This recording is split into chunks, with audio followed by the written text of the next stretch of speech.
Welcome to Power Lunch Live. I'm Rhett Power, your host. It's good to be with you here today. We're gonna have fun, and we're gonna have a little serious. It's gonna be a little serious, but it's gonna be a message today. We're gonna talk business. We're gonna talk life. We're gonna talk cancer, cancer. We're gonna talk courage, and we're gonna talk hope. And so I think it's gonna be a great conversation today. I've got Matt Crump here with me. I'll introduce Matt in just a second, but point of Power Lunch Live is to have today's thought leaders, best-selling authors, people who are doing amazing work in the world who we can learn from. And I mean, that's what we want to do. We want to learn from the best. That's why we have people like Matt on the program. Now, we're broadcasting live on Facebook, YouTube, LinkedIn, of course, and I think a couple other platforms, who knows, that I can't keep my head around. But we have Snapchat. Is there a Snapchat Live? Maybe. I don't know. I don't know. Probably, but I'll ask my teenager about that. Right. And look, this show can be interactive. So if you have questions, we do monitor those platforms while we're live. So, send your question in. Matt will answer it. I promise. And answer questions from Rhett's show. No pressure there, Matt. No pressure. So anyway, Matt is an author, speaker, singer, songwriter, coach. I was hoping that he would sing us a song today, but I didn't ask him to do that. We should have the Power Lunch Live lunch concert series. Oh, that'd be awesome. I don't know. I actually did participate in a music video on LinkedIn. I think it was the first ever music video on LinkedIn produced for LinkedIn, but I don't know that anybody is doing lunchtime concerts or concerts at all on LinkedIn. And I think maybe we should change that. LinkedIn for sure. I think it happens sporadically once in a while, but not like a set thing. You might have an idea there. That might. I know that if I do one more show right now, I would probably explode, but maybe I can incorporate a guitar on one of my shows. Yeah. Well, no, I don't need any producer credits or anything for that, or any, creative credits for that. If you do it, you should do it because you're talented, man. You just said no credits deserved or wanted from that. Got that down now too. Got it. And we have like the same glasses. You notice our glasses are very similar. They really are. And we could talk about, and the beards and all that other stuff. Oh yeah. I just need a good red. Is that orange or red? That's orange, isn't it? This is orange. All my stuff's orange. This is this is called salmon. It's a salmon. See, I was told orange is not in my color palette, so I don't know. Aren't you glad? Yes, I am. Thank you very much. Yeah, drum roll. Hey, so anyway, Matt's got a really fascinating story. He's got a podcast. It's called Hope Revealed. LinkedIn Live. You're on LinkedIn all the time. You've got a book, God's Got This. We're going to talk about that today.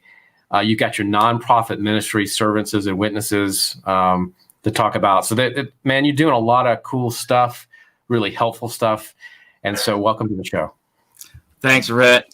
That was a fun monologue beginning. Here we are. Y'all buckle up. We're going to have some power lunch today. It's going to be fun. That's right.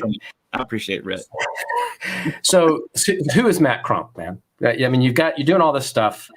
Who are you? I mean, how do you define yourself? Well, I used to define myself as the things you said. And I realized that's not my identity. That's just stuff I get to do. It's more whose I am than anything else. And first and foremost, I'm a follower of Christ. And I've realized that it's all about what he says about me that defines me and not the stuff. I don't always get that right. As a matter of fact, I don't mostly get it right. I try my best to do it right. But I'm learning how to value the things that I've been created to do, but understand how just to be. And that makes a big difference. So you can take away all the things you brought up earlier about me and probably some of the stuff you didn't bring up. It would suck if they were gone. But my identity doesn't get destroyed in that because it's solid. And that's, I think, what makes the difference. So that's really who I am from the jump, which creates all kinds of hope And through the things I've been through, facing death more times than I'd like to even think about, it helps me to be able to continue to be a purveyor of hope, even when times seem hopeless. Talk about that for a second, because you stole question number 3, man. You stole question number 3. Don't take number 3. Got it. No, but like what question number 3 was, Matt, was going to be, you identify as somebody that as a purveyor of hope, and I wonder, with the cancer diagnosis and facing your immortality, and not just that, but everything that's going on today in the world, how do you keep that hope? How do you maintain that positive attitude? Because I don't know you without a smile on your face. It's kind of sickening, frankly, but it's yeah. But I tell you what, there's a lot of times I don't have one. Yeah, you're right. Mostly it's not on social media. There's a lot of things going on behind the scenes. Obviously, I don't live here, right? But how do I do that? There's been many times that I've wanted to give up. There's been many times that I felt as if there was no hope. Now, what really sucks is when you're a guy who says God's got this and you're known for that, and you're a guy with a show called Hope Revealed, Purveyor of Hope, and all this kind of mess. Well, good grief, expect that to be challenged, right? So, I get all these dramatic, huge attacks against me that are really difficult. And I haven't done well in all of them. Some I've done pretty good in. Some others I've just had to go through an experience, and it's helped me to get to the place I'm at now. So I jokingly tell people I can always tell you what not to do, because I've made so many mistakes in my life. I know if you just listen to me tell you what not to do, you'll probably be the most successful, richest person the planet Earth has ever seen. However, there's still things I've got to learn and go through, and they hurt so bad. And it helps me to, the one thing I can be thankful for through my times as drug addict, alcoholic, through the time in the military, time during war, my recording deal that was awesome, that ended, that, all kinds of stuff I've been through in life, right? Marriage for over 30 years that hasn't been a textbook marriage at all. That I've understood what some of those feelings are and what those people go through, because I'm those people. And the only thing that I can find in this benefit is that somehow, I don't know how, somehow God has given me the fortitude. I don't even say strength. I guess it's strength, but the fortitude to endure. Because I'm still here. Like just as recently, the past 5 years, I'm supposed to be dead 5 times already, 4 or 5 times from cancer. I'm still here. Now that's like, woo, that's awesome here. But I'm thinking, why the freak am I still here? I don't get what's going on. Why that's and then it's a person that I meet, or a circumstance, or a situation that looks like something that I've been through, and then I have a chance to do one thing. I can retreat, or I can advance, and I'd rather move into what that looks like for somebody else, instead of retreating into my own self and then it being worthless. So that's all I can say about it. I really feel like I'm here for a reason. Honestly, everybody says that, but for me, it's a legit, like, physical, spiritual, mental, like, why the freak am I here? I know I'm here kind of a thing.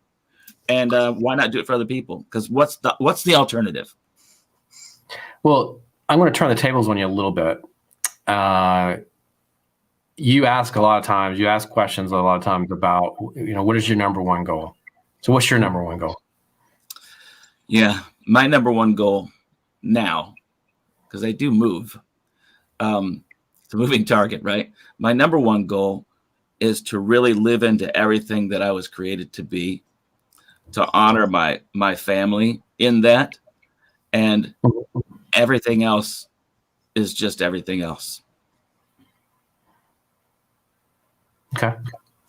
It sounds really vague, I guess, maybe, but honestly, it's all I really care about, is trying to make sure I'm doing what I'm supposed to do, living how I'm supposed to live, and that my family is first. Okay. That's okay. I think that's to me, that's clarity. That's not, that was not ambiguous. I think it's pretty clear. And that's a framework really for any decision you make, anything you decide to do. If it fits in that framework, okay. Well, absolutely. I mean, a lot of times folks have this mission and vision statement, and I've been doing marketing for years and years. And we used to have missions and visions, two separate things. They all had to be this thing, like you do multiple paragraphs, bring it down to one paragraph, bring it down. Now say it in one sentence right now. Now all of a sudden, now there's no more mission and vision. It's one thing now. Their mission and vision is kind of gone. So now you have this one thing. So, which is great. So I try to frame what you just said. I tried to frame that one thing for me. If things don't fit in that one thing, then they're not part of that one thing. It just doesn't happen. Well, it's alignment. I mean, it's what I was saying is, I mean, it's true alignment to the number one thing that's most important, and then you make decisions based on that, and it actually makes things easier, makes decisions easier, it gives you clarity, and I think that's so. I don't give yourself a hard time. I think it wasn't. No, that's true. I mean, that's one of the things that I tell people. That I'm here to help people, align. I'd say, I help executives and entrepreneurs and euphoric individuals align their beliefs with action so they can live into a life and a culture of abundance. And I believe that, like, if you will align that thing, your faith, not necessarily just like faith in Jesus, which is a big thing for me, obviously, but I'm talking about your faith in yourself, faith in what you're going to do is work, like faith in your family, right? You align your faith with action. So that when you do that, you can live into a life of abundance. Abundance doesn't mean that you do all that stuff, you become a millionaire. Right. It means that you're content with life. You're healthy and strong. You've got, what you understand what I'm saying, right? So it's a matter of understanding what true abundance really is. Sometimes $50,000 a year and having a great family. Yeah. It's not about money. I mean, people mistake that. And that's not what we're talking about here at all. And I hope people don't misinterpret that. What does God's Got This mean to you? I know it was the title of the book. You got a second edition coming out. Yeah. I know there's a story behind it. It involved a car drive or a drive in the car with a friend and some other things. But what does it really mean to you? You've talked about it as a movement, but tell me. Yeah, it means abandonment to me. And when I say abandonment, you wouldn't expect that, by the way. But I wasn't expecting that. But yeah. Well, cool. It's going to make for even better show now. So, what abandonment means to me from the time that I kind of heard that process and really started launching into this hashtag God's Got This thing, especially in the position of life I was in at the moment when I was unclear whether I was going to live or die. Going through all the radiation and the treatments and all the mess, for me to say God's got this means I don't. And when I'm willing to give it to him, it's his to deal with. And I just trust him that he's going to work it out. Now, if I choose to go back and take something away from him that I gave to him, well, that's my fault. That's where I shouldn't go. But to say God's got this means I don't, he does, and I can trust him with the outcome, which frees me to do other things. So instead of worrying about cancer and thinking I'm going to die and being all consumed with depression over impending doom, I have freedom to live life and share it with other people. It doesn't take away, though, your decisions and the things that you have to do with how do you let go of that completely? There is responsibility, accountability. Yeah. So, there are things that we should always have, focus and ideas where we're supposed to be doing, where we're headed with life in general and business, things of that nature. And they're going to require certain things to be accomplished. So there are things that need to be done there, as well as accountability in your life. Somebody you can have that says, hey, how's this going for you, Matt? Or you said you're supposed to do this and this. How's that working? Right. Especially for people that work for themselves. We don't have a quote unquote boss. Right. We all do. It's just, whether you choose to admit it or not. So you have to ensure that you're lying. So there is responsibility in that. So abandonment to me doesn't mean like, que sera, sera. That's not what that means. That means that I have a trust and a hope and a faith that the things that I know I'm supposed to be doing at this moment in my life, I have a direction clearly with what those are supposed to be, that they will be accomplished. And I continue to do the work. Like I call it active waiting. Like, so when you're having cancer, you're sitting there thinking, okay, they got the scans. We just did all this work. Now they said you got 2 weeks till we know what goes on. Are you kidding me? Here's the deal with somebody who's ever had cancer. You're stage 4. You go through all this mess. Okay, here we go. All right, great. Now what? Let's wait 2 weeks. Huh? 2 weeks? That's like 10,000 years in wait time, right?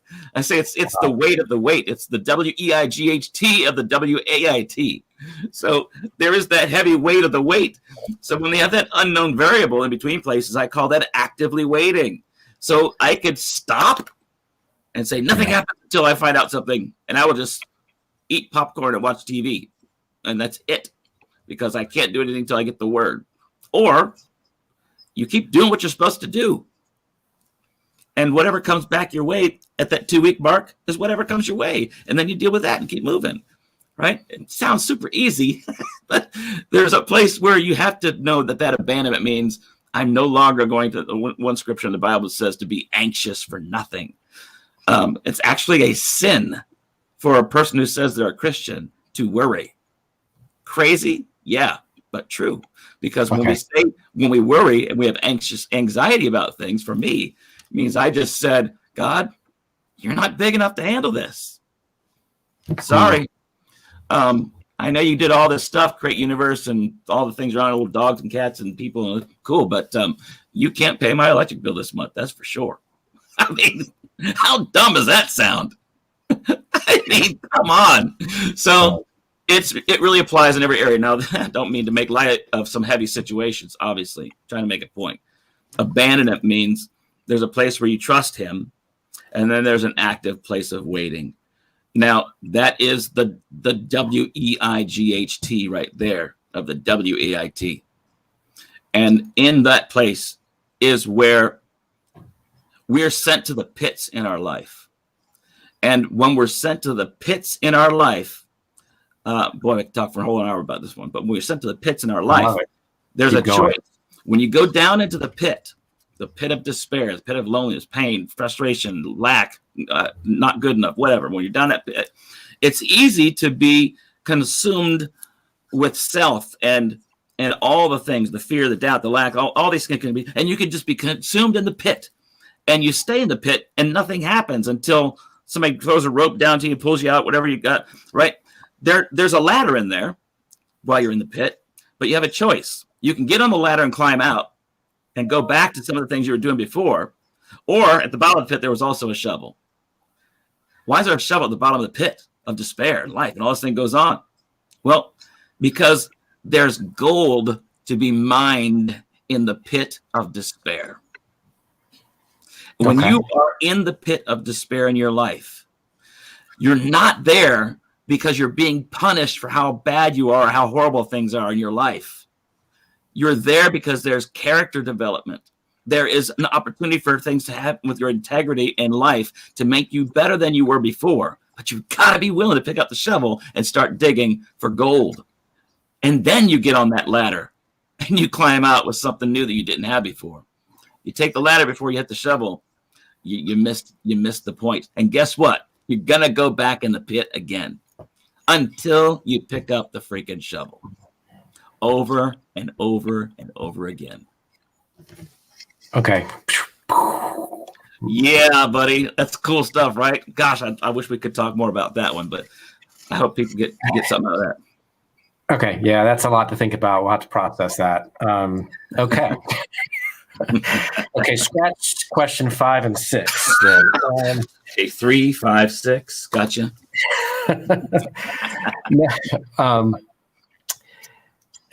We're going to do something together here in a couple months. I want to talk about that in a few minutes. But do you see yourself as courageous and facing the things that you faced and figured out how to come out of that on the other side? after digging the gold and then grabbing the ladder. Do you see that as courageous? I can see how others see that as courageous. Okay. How do you see it? I haven't seen it as courageous. That's part of my pit, because it hurts, and I just have to do certain things to get to where I need to be. And sometimes it's not courage, it's necessity. I love my kids, I love my wife, and I really don't want to die. There's times I would like to give up and wish that I could be dead. There's times I wish the cancer would take me. I'm not going to lie. I'll be transparent. There's times I feel like that. Mm-hmm. But then there's this reminder of legacy in life, that what I've been running my mouth for over 30 years, and if I was to just stop it, what in the world was my life at all then? And especially to the ones that come after me, my children. There's no way I want them to think that was anything different. So courage to other people. Yeah. I mean, there's things that take courage. Do I see myself as courageous? I'm trying to see some of that in my life now. What does that look like for you? It's a process. I don't want to be egotistical or fat-headed over something like that, because I don't want it to be all about me. It's not. Mm-hmm. I mean, for the grace of God, we're not talking right now. I should be dead. I owe him more than my life. And I owe that to people now too, because that's the only reason I'm here.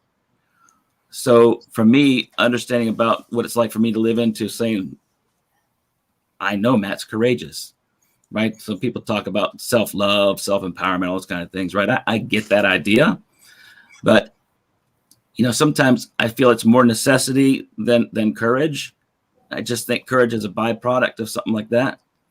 I've been through a lot of different things in my life, from, talk about all the things in my past, the drugs, the war, the traveling, the marriage, all the stuff, right? Requires courage. Mm-hmm. But I really think it requires necessity. And if you're willing to follow through on something, if you're willing to say, if you said yes to one thing, then let your yes be yes and your no be no. And I'm diligently working every day to ensure that my yes is a yes and my no is a no. And that makes space for courage, because in that space, that clarity provides courage that gives you the strength to be courageous. Yeah. So I think those all work together, and that's what I've been finding in my life, and trying to share that with people as I live. I'm trying to share these things. If you watch any of my content, all of my videos, everything I do, I'm trying to share those experiences out of my life, because Rhett, if I die tomorrow, today, which could easily happen, I want to know that I did everything that I possibly could to express how to do what I say. Like, I hate that there's phrases and catchphrases and words and stuff that gets played out, but I do want to help people become overcomers, because I've had to overcome some tremendous mountains. I'm not special. There's so many of us that do. But in the midst of that overcoming, I'm trying to explain and express to other people how I did it. So maybe you can too. Got to go back to the book for a second. Talk about the takeaways from the book and why you wrote it, and who it and what it and how it can help you, how it can help somebody. Yeah, so the book originally was, I thought I was going to kind of do my life story, my journey through cancer, and kind of share that inspiration with people. And it turned into a little bit something different as I started writing. It's a jazz style. So it's a very eclectic book. You don't have to just read it from chapter 1 to the end and you're done. It's not how it works. Actually, my book starts, you read the last chapter first. I created 3 tools called the God's Got This moments. And in the tools, there's 3 things called reflect, receive, and respond. And in those tools, I give you some information to go back to each chapter to read what I've written, stories of places where there's these God's got this moments that occur. And then at the end of each chapter, there's a 2-page journal, and the journal has specific questions with the tools that go together for you to say the story that I shared that might spark a moment you to remember, oh yeah, I remember when I was 7 years old, XYZ happened to me. So let me process that through this thing. And now I know, instead of just saying this thing that everybody says, like, well, everything happens for a reason. Yeah. I got tired of hearing that. What was the reason? Okay, so that's why I developed this God's Got This and God's Got This Moment tool, is for helping people to find what those moments meant. What did it mean? And what are you supposed to do about it? Right? Not just supposed to know what it means. I mean, then you got to actually find out, okay, God, that's what it means. Now what I do with it, right? Right. So I found out something that happened to me when I was 8 years old that was supposed to happen to me when I was 40 years old. I had no idea at 8 years old it was supposed to be when I was 40. But it was such a powerful moment in my life at 8. It never escaped my mind. Right. Why? Well, I processed it through the thing and found out, oh man, that's crazy. Now I know why. So that's why I did it. And that's what I continue to try to do with what I write and what I'm trying to do every day. Yeah, that's beautiful. Okay, so we're getting ready to work on a project together. I'm excited about it. Yeah. I hope you're excited about it. Are you kidding me? I can't tell if you're excited about it. I really can't. I hold back a lot, Rhett. I know. You do, and hard to read. So how do we talk about this? How do we explain it? Man, I'd be happy to. So there is more than a show coming out. There is a literal movement to change the world. Now, most folks would think of something that's called a reality TV show. And it's real. It's on TV. And yeah, it's kind of going to be a show. There's going to be some cool stuff in it, right? But this thing's called the social movement. And the social movement is the brainchild of an incredible man, Christopher Lavoie. And he is a director, producer. He creates shows that are on they're all out there. He's got tons of stuff, over 30 shows now.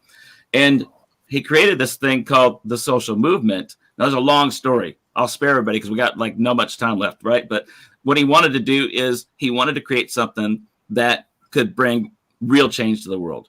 So there will be groups of people that come together and they will have a certain passion that they have in common to try to attack a world problem. There's 12 problems that the UN has listed as world issues. We get to attack those issues as a team of people. Nobody knows each other, but they're incredible people from around the world that are entrepreneurs, business minds, coaches, teachers, all kinds of great minds that will come together in a 4-day experience to create something that answers the problem of what we're trying to attack, which is amazing. Nothing ever has been like this before. And so excited that I will be on. And now my friend over here, Rhett Power, will also be on this show called The Social Movement. Excellent. That's going to be a lot of fun. And the interesting thing about it is, right, the teams are competing. Are not competing so much, but they're going after getting funding to start a company, a business, to attack these problems. And that's the whole point of the show, right, is to create these organizations. A solution. Right. So I think that's fascinating, and you have to do it in such a short period of time and bring people together from diverse. Well, that's the TV part, right? So I'm actually jazzed up about it because I work good in situations like that. Bring on the heat. We're all together, like we have to figure something out. Man, that's going to be, I can't wait. So of course the cameras are going to be fun for people to watch that stuff because there's going to be so much going on, and people that get to see. What's really cool about that is not only do we bring solutions to the world, but people get to see the genius behind the people that are doing this stuff. Like people are like, well, what does Matt Crump really do when he talks to somebody one-on-one? And how does Matt really think about these things? And how does Rhett problem solve and come up with a situation to fix this? You get to watch it live. You get to see it right there happening, right? Well, not let it be recorded, right. But you get to watch it right there and see what happens. And that brings transformation to people too. it helps people to see, oh, if I could do that too. I just saw what he just did there. Wow, that's cool. Number 7, follow what Matt just did. Right? So, number 8, make sure you have a cool beard like Rhett. I mean, whatever, right? So there's all kinds of cool. So a lot of it we can't talk about because that's part of the show. It's going to be a blast. But man, people start hearing a lot more about shortly because first season is about to launch from Montreal, where they went to Montreal. We'll be launching here on Labor Day. So I'm pretty excited. Yeah, that's fantastic. That's amazing. All right. So how can people find you? They need a copy of the book. So obviously Matt Crump. Yeah, there you go. Crump.tv. Yeah. Oh, hang on a second. There you go. There, that's it. That's great. Yeah, so easy place, mattcrump.tv or on LinkedIn. I'm really easy to find. Okay, and I'm guessing they can get the book at the site. You go to Amazon, you go any place in the world to get it. It's all over the place. But if you go to Amazon, it's free shipping. And we just launched it's been out for a couple of years now. We just launched the ebook version. Finally, there's been so many hiccups and it's crazy. It took 2 years. Launched the ebook version last week. And it's for sale now, but we did give it away for 1 day. So in the midst of the time, while the book's been for sale for 2 years, and now this ebook is out, and we did a 1 day giveaway to a lot of folks. We went number 1 bestseller with it, which was a journey of time that just blew us away. It was so exciting to see it happen. We just wanted to give it away, but it turned out to be a double blessing. Well, 3 times we're in 3 categories. It went number 1 in all 3 categories that day. We're still top 100 after this, and it's not for free anymore. It's still for sale, and we're still top 100. So super stoked that it's that way, and I'd love people to get their hands on it. Yeah, congrats on that. That's a big accomplishment. It's not easy.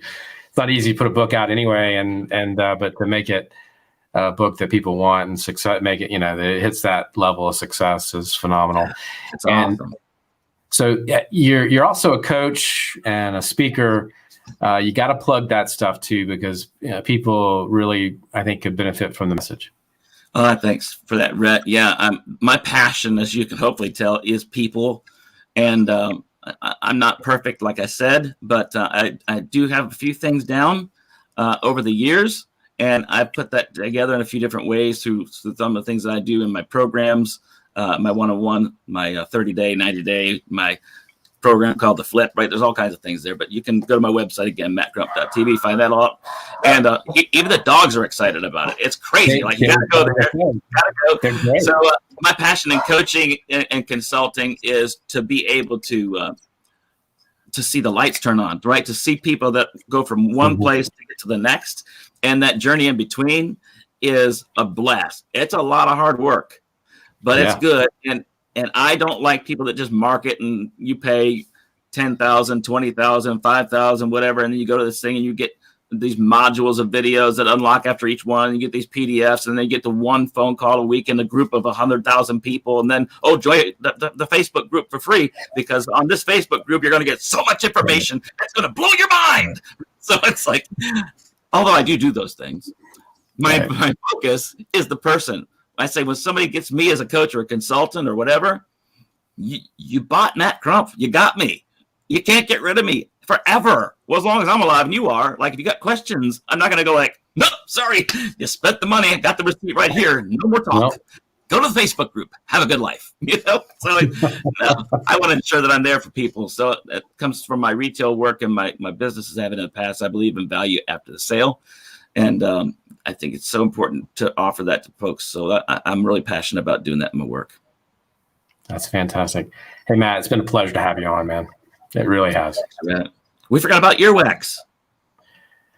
Oh, well, I kind of think maybe. Let's say that for another episode. Yeah, let's do that. That's an episode by itself. Earwax on the next that we were having before. I think that and we may have to just, and maybe for a men over 50 group. Definitely. These are big questions that every man over 50 has, for sure. Those that are in their 40s that are approaching 50, they wonder. Some may have signs, but then 50, definitely, this would be the show for you. Definitely. Yeah, this is. I think we do a 50 and over show, and I hate to be exclusive. I don't want to be exclusive, but I think in this case it really is. And it's really just men only. I think maybe a few women out there. God help them. Might be a few, but definitely a men-only show.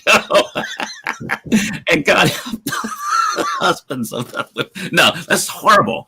Men-only show. This is very serious information. Danger zone. That's a danger zone, man. Danger zone. All right, man. You got like 6 more of these things today, I know. I know. Can I plug something there? Is that bad? No, go for it. Oh gosh, thanks, bud. All right, so today, which is Wednesday. Today's Wednesday, the 24th of March, when this is being aired. But every Wednesday at 5 p.m. Eastern Time, 2 p.m. Pacific, and 9 a.m. Thursday in Australia, is Matt Chat Live. And Matt Chat Live is my show where we do things to help folks that are in business, career, life. And we highlight other people's stories, their business, their value, their genius, and share that with you. So that's the show we do every week. It's pretty fun and a lot of great information. And then tonight at 7 p.m. Eastern Time and 4 p.m. Pacific and 11 a.m. in Australia on Thursday. You can come to us on Clubhouse, if you're on Clubhouse, to our show called Let's Get Naked. That's right. Let's Get Naked on an all-audio platform. I love it. So it's a show where you're dealing with people that are living inside of a social media world, right? Like we are right now. And maybe you're living, or part of your living or part of your life comes from working through social media. And a lot of times when that happens, we have fear, doubt, lack, imposter syndrome, manipulation occurs. People want to be authentic and influencers, right? All these things occur. And we have things that happen like this that we're not really telling anybody. Like, you're not really as successful as people think you are. And you're not because of this, and this. And you don't want to tell anybody because it's horrible. Well, guess what we do in this room? We get naked. We take it all off. We strip the veneers. And there's people in there that share real things, and people that show the flip side of that, the benefit side of it, and other folks that are on the hard side of it. And we work together in this room. And it has been absolutely amazing, growing leaps and bounds with it. Anyway, that's Let's Get Naked, 7 p.m. on Wednesdays on Clubhouse. Well, we need to facilitate a thing on Clubhouse, or a room or a club on Clubhouse or something, because that's exactly what we do in our Clubhouse. Same concept. Yeah, Tuesdays and Thursdays is we kind of take the veil off, right? And it's about courageous conversations, and so it sounds like we're kind of in sync there. And that's there's a lot of stuff on Clubhouse. But that sounds like a really quality couple hours. Yeah, yours too. Thank you. That's for sure. And it's I'd rather do that than learn how to be a millionaire, or how to get more famous on social media, or how to complain about somebody's something. I ain't got time. Nonsense. It's not. That's just not that. Yeah, it's not. So that's nonsense. Right. And then have a great one. We're gonna be working together a lot, so it's gonna be a lot of fun. We'll have to do this again soon, because we do have that over 50 men kind of. That's coming up, y'all. It's an over 50 show. If you want that show, you want Rhett and I do that show, just do hashtag over 50. Put it in the comments, hashtag over 50. We'll see how many people do that to see if it's even going to be something you want to do. Hashtag over 50 or hashtag earwax, whichever your choice is. Earwax over 50. We're your team. And I hate that that's the takeaway for today. I really do, but go back a few minutes and you'll find some really cool stuff. Yeah, there's some really good takeaways. Thanks, Matt, man. Have a good weekend. Have a good week. Bye. And thank you for being here. We'll be back next week on Power Lunch Live. The rest of the week I'm off. So anyway, we'll see you next week. Check out the website, powerlunch.live, for the upcoming schedule in April. And we'll see you then.